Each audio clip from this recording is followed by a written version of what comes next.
Assalamualaikum warahmatullahi wabarakatuh. Perkenalkan, nama saya Muhammad Farhan Fasim Mandala, mahasiswa jurusan Perencanaan Wilayah dan Kota Universitas Jember tahun angkatan 2019.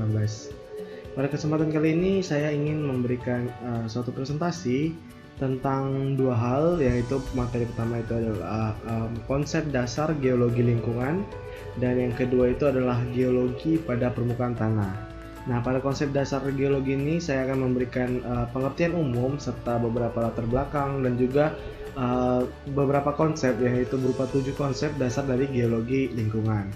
Nah, selanjutnya itu pada geologi pada permukaan tanah ini saya akan membicarakan tentang lapisan-lapisan tanah dan juga jenis-jenis tanah yang ada di Indonesia dan secara umum. Nah, baik, kita langsung aja ke materi. Geologi adalah ilmu yang mempelajari tentang bumi. Bumi itu meliputi permukaan dan bawah permukaan, batuan sebagai komponen penyusun, serta proses-proses fisik yang membentuk selama waktu geologi. Nah, atau eksogen dan endogen ya. Eksogen itu merupakan proses yang membentuk fisik bumi, tapi berasalnya dari luar bumi kalau eksogen ya. Kalau endogen itu yang dari dalam bumi. Nah, untuk penjelasannya mungkin lebih kita akan bicarakan nanti. Sebenarnya itu lingkungan itu adalah total keseluruhan dari suatu keadaan.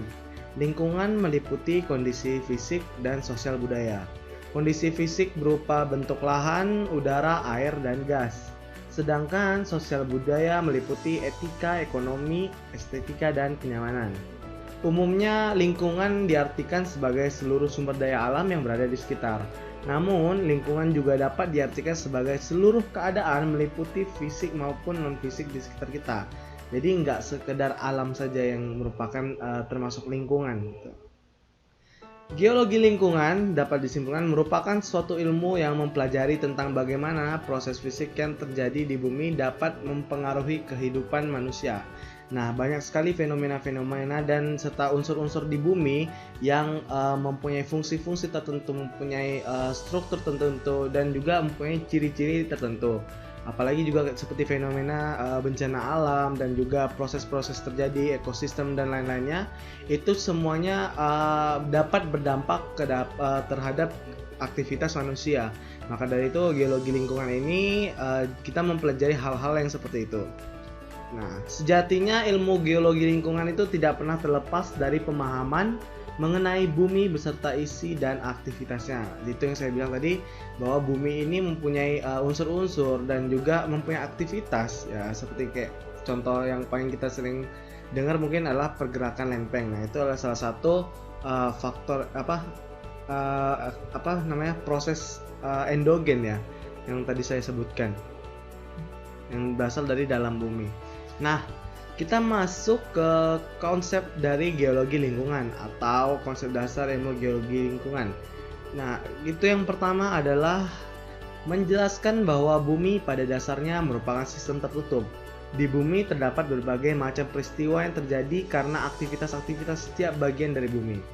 Skinner and Potter pada tahun 2000 menjelaskan bahwa bumi merupakan suatu benda angkasa yang mempunyai sistem tertutup, di mana bumi dapat bertukar energi namun tidak materi, serta pada pertukaran tersebut terdapat batasan-batasan sehingga tidak membebani atau berdampak besar terhadap bumi itu sendiri. Bumi mempunyai 4 subsistem, yaitu atmosfer, hidrosfer, biosfer, dan geosfer. Nah, 4 subsistem ini berhubungan satu sama lain dan terjadi interaksi antar setiap subsistem. Interaksi inilah yang menjadi ruang lingkup kajian dari ilmu geologi lingkungan. Interaksi seperti daratan dengan laut, daratan dengan udara, dan lain-lainnya. Setiap dari subsistem ini mempunyai interaksi dan mempunyai fenomenanya masing-masing. Yang kedua itu adalah menjelaskan bahwa bumi merupakan satu-satunya tempat yang paling sesuai dengan kehidupan manusia. Akan tetapi sumber daya yang dimiliki sangat terbatas. Nah, jelas terlihat dan sudah menjadi masalah ya di ruang lingkup internasional, di mana 189 negara dalam PBB sudah menyadari hal tersebut dan menyepakati pembangunan selama 15 tahun mendatang dari 2015 sampai 2030 mempunyai landasan yaitu pembangunan berkelanjutan. Nah, ini adalah salah satu wujud dari implementasi kesadaran bahwa kita ini sumber daya yang kita bisa manfaatkan ini terbatas, dan juga sedangkan kita ini kebutuhan kita semakin lama semakin meningkat, tuntutan juga semakin lama semakin meningkat. Maka dari itu kita juga perlu ada suatu komitmen kontrol gitu untuk pembangunan kita. Nah, maka dari itu muncullah istilah pembangunan berkelanjutan ini.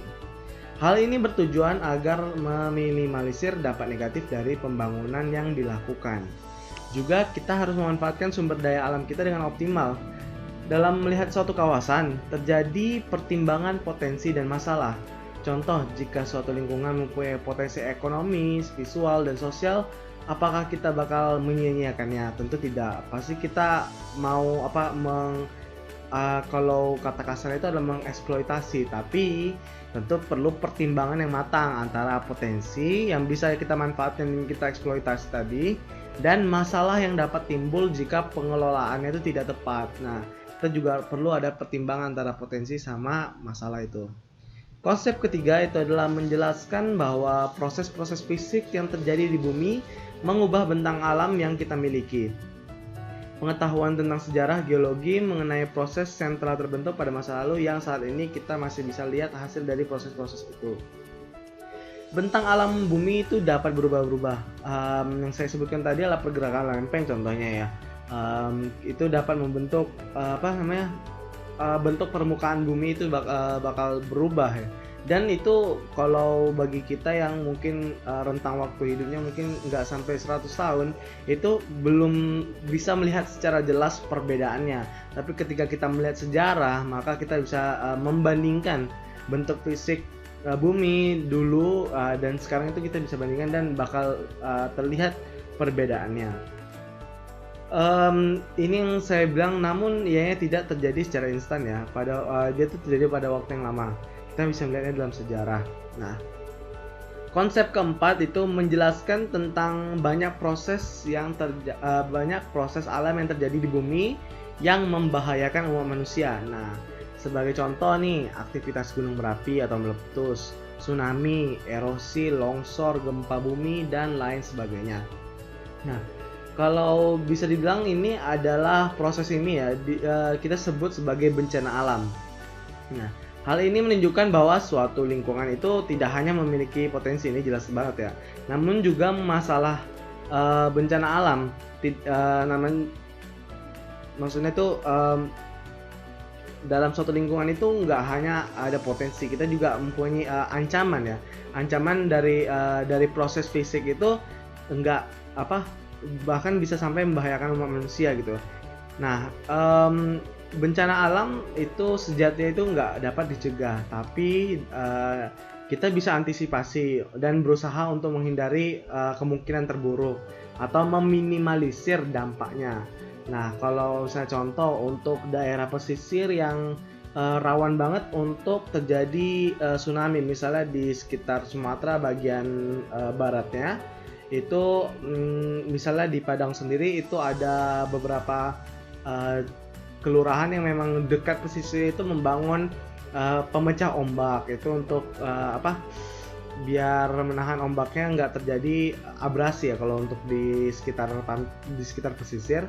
Nah, itu mereka membangun pemecah ombak, atau mungkin kalau di kota Padangnya itu bahkan dia membuat suatu shelter di dekat pesisir beberapa titik. Nah, itu untuk tempat evakuasi kalau misalnya terjadi terjadi tsunami yang diakibatkan oleh gempa, atau mungkin dalam kebijakan pemerintahnya terhadap suatu bangunan bahwa tidak boleh ada bangunan yang melebihi 2 lantai atau mungkin melebihi 1 lantai, guna biar tidak terjadi misalnya kayak seperti ambruk ya karena gempa gitu. Nah, selanjutnya itu konsep kelima, yaitu menjelaskan tentang perencanaan penggunaan lahan dan pengairan harus berusaha memperhatikan keseimbangan antara pertimbangan segi ekonomi dan dari segi yang lain seperti estetika. Pertimbangan sumber daya alam dan evaluasi keindahan sebuah kawasan sebelum dilakukan pembangunan menjadi bagian penting dalam teori environmental impact atau dampak lingkungan. Nah, maksudnya itu adalah alam ini kan mempunyai keindahan sendiri ya. Perpaduan banyaknya warna, ada suasana, aroma, bahkan suara itu menciptakan kayak keharmonisan tersendiri, dan ini kita bisa nikmati sebagai apa ya, bisa dibilang kayak kebutuhan kita dalam melihat sesuatu, apa ya, tuntutan kita untuk melihat sesuatu yang bagus-bagus gitu loh. Kayak kita pengen melihat suatu hal itu rapi gitu loh, kita biar itu menjadi kepuasan tersendiri. Nah, kepuasan itu juga termasuk kebutuhan bagi kita. Nah, bisa dibilang sih kayak estetika itu adalah salah satu tuntutan ya, salah satu tuntutan yang bisa jadi merupakan kebutuhan bagi kita sendiri untuk memuaskan keinginan aja sih, sekedar keinginan. Dan tapi itu dalam implementasinya estetika itu bisa kita manfaatkan sebagai peluang ekonomi, seperti kayak bagian pesisir pantai gitu. Bagian pesisir pantai ini banyak banget yang dijadikan pariwisata. Kenapa? Karena perpaduan antara pertemuan antara daratan dan lautan ini mempunyai kayak suasananya sendiri, mempunyai visualnya sendiri. Nah, dari situ bakal banyak pengunjung yang datang, karena manusia juga membutuhkan manusia juga menikmati hal tersebut. Nah, dengan adanya pola pikir yang seperti itu, maka bisa kita kembangkan yang namanya pariwisata itu. Nah, makanya banyak daerah pesisir dijadikan pantai dan dijadikan objek wisata. Nah, pada konsep ke-6 ini yaitu menjelaskan tentang dampak dari penggunaan lahan yang cenderung bertumpuk. Nah, maksudnya itu kita gini, suatu permukaan bumi yang kita sebut lahan ya, itu mempunyai kemampuan dan juga dia punya daya dukung yang berbeda-beda gitu, dari suatu lahan dengan lahan di tempat yang lain. Nah, daya dukungnya itu dalam menampung aktivitas gitu. Nah, aktivitas yang kita maksud ini kita coba ibaratkan adalah tempat orang tinggal itu. Ketika orang tinggal dalam suatu lahan, dia bakal membangun sesuatu. Nah, sekarang ini kita lebih ke pembangunan itu pasti padat dan juga intens, dan pastinya itu bakal membebani lahan tersebut gitu. Semakin banyaknya bangunan yang dibangun, seperti bakal besar juga beban yang bakal ditanggung oleh lahan tersebut. Nah, kalau contohnya itu seperti misalnya semua ya, ini cuma contoh, misalnya bangunan-bangunan di situ orang-orangnya menggunakan sumur gali, sumur bor ke bawah. Nah, itu tentu kalau misalnya terlalu banyak orang yang mengambil air di bawahnya, bisa-bisa permukaannya tuh turun gitu loh. Nah, kalau misalnya nggak diantisipasi dengan kemampuan dari air yang di bawahnya itu nggak bisa menampung semuanya, maka yang terjadi bisa-bisa tanahnya itu turun gitu, dan atau mungkin airnya habis gitu. Jadi setiap lahan itu mempunyai daya dukungnya masing-masing, sedangkan penggunaan lahan kita ini biasanya cenderung bertumpuk gitu loh. Jadi perlu ada kayak pengetahuan tentang bagaimana pengkajian tentang air tanahnya, atau mungkin tentang bentuk fisiknya dari lahan tersebut tuh kita perlu mempelajarinya. Makanya geologi lingkungan juga termasuk mempelajari hal tersebut. Lalu konsep terakhir, yaitu konsep ke-7, yaitu menjelaskan tentang komponen fundamental lingkungan, merupakan faktor geologi, dan pemahaman tentang lingkungan memerlukan beberapa pendekatan melalui ilmu-ilmu kebumian dan disiplin ilmu yang lain yang berhubungan. Nah, maksudnya ini adalah ketika kita mempertimbangkan suatu pembangunan ya, untuk merencanakannya, kita ini nggak hanya didasari oleh satu kajian ilmu aja, misalnya segi ekonominya aja, enggak. Kita ini pasti kompleks ya. Ketika kita membangun sesuatu, kita banyak yang bakal kita kaji. Kita melihat dari perspektif ilmu-ilmu lain, dari segi hukumnya, ekonomisnya, sosialnya, mungkin memang dari segi mungkin teknisnya, ketika kita membangun bangunan harus seperti apa, dan juga kita juga melihat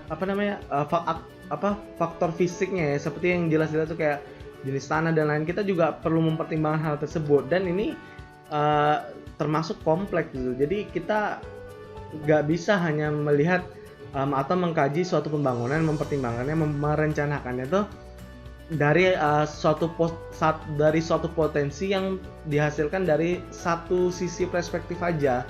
Nah, karena ini bakal terjadi kayak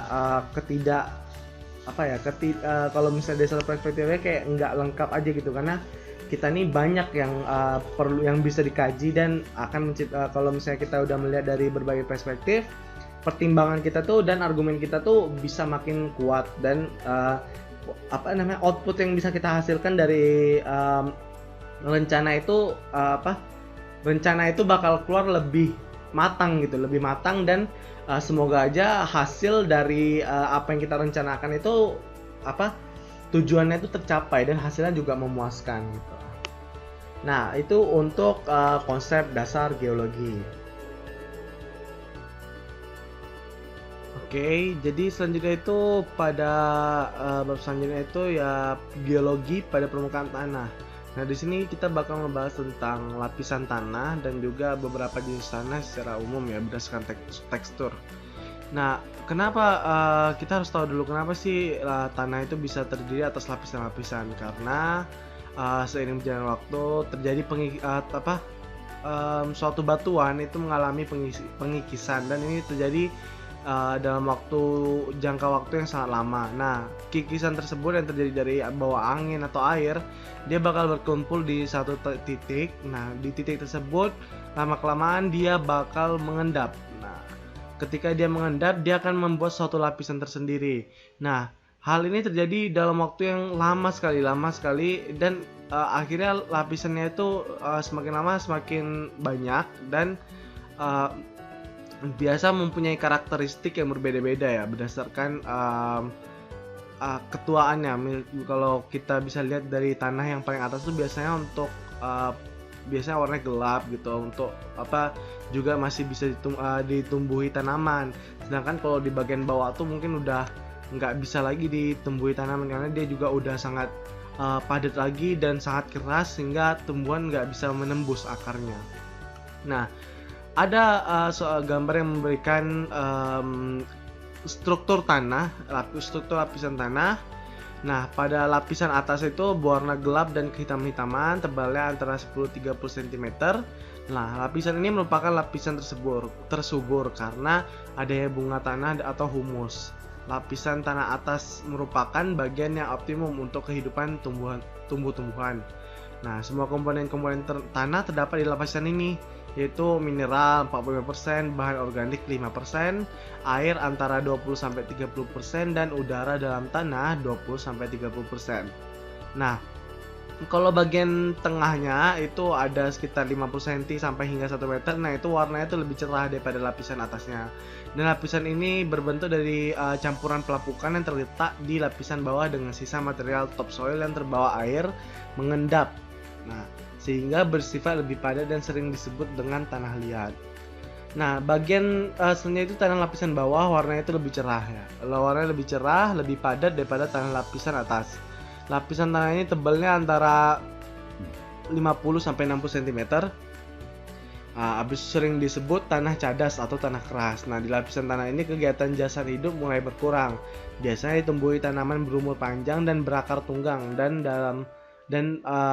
berakar tunggang dalam dan panjang agar mencapai lapisan tanah. Habis itu yang paling bawah itu adalah batuan induk. Nah, merupakan batuan asal dari tanah. Lapisan tanah ini warnanya kemerah-merahan atau kelabu keputih-putihan. Lapisan itu dapat pecah dan diubah dengan mudah, tetapi sukar ditembus akar. Nah, di lereng-lereng gunung lapisan itu sering terlihat jelas karena lapisan atasnya telah hanyut oleh air hujan. Nah, semakin ke dalam, lapisan ini merupakan batuan pejal yang belum mengalami proses pemecahan. Nah, pada lapisan ini tumbuhan jarang bisa hidup. Itu untuk lapisan tanah ya. Nah, itu struktur dan segala macam karakteristik lapisan-lapisannya. Selanjutnya kita bakal ngebahas jenis tanah. Nah, Untuk jenis tanah ini berdasarkan teksturnya ya kita bagi. Pertama itu tanah vulkanis. Nah, tanah vulkanis ini terdapat tanah andosol, terdapat tanah regosol, tanah aluvial, lalu ada juga tanah organosol. Nah, tanah organosol ini terdiri dari tanah humus, tanah gambut. Nah, habis itu lanjutnya adalah tanah litosol. Nah, atau tanah berbatu-batu. Kalau ini dia nggak ada pembagiannya lagi. Nah, selanjutnya itu ada tanah podzol. Lalu ada tanah laterit. Selanjutnya ada tanah mergel dan tanah terra rosa atau tanah kapur. Di sini ada pembagiannya itu tanah renzina dan tanah mediteran. Nah, itu aja untuk pembagian jenis-jenis tanah berdasarkan teksturnya. Nah, tekstur yang dimaksud itu penjelasannya tuh kalian bisa lihat sendiri, itu ada proses terbentuknya, ciri-cirinya, pemanfaatannya juga. Nah, kalau di Indonesia sendiri itu ada persebarannya, persebaran di Indonesia seperti kayak tanah vulkanis tadi, tanah atau yang bagian tanah andosolnya persebarannya terletak di Sumatera, Jawa, Bali, Lombok, Halmahera, Nusa Tenggara Barat dan Sulawesi. Habis itu kalau tanah regosolnya meliputi Pulau Sumatera, Jawa, sama Nusa Tenggara aja. Mungkin seperti itu. Nah, kalian bisa lihat sendiri pembagian-pembagiannya. Baik, itu aja presentasi dari saya. Misalnya ada kesalahan kata atau mungkin salah dalam penyampaian, saya mohon maaf. Saya tutup dengan wabillahi taufiq wal hidayah. Wassalamualaikum warahmatullahi wabarakatuh.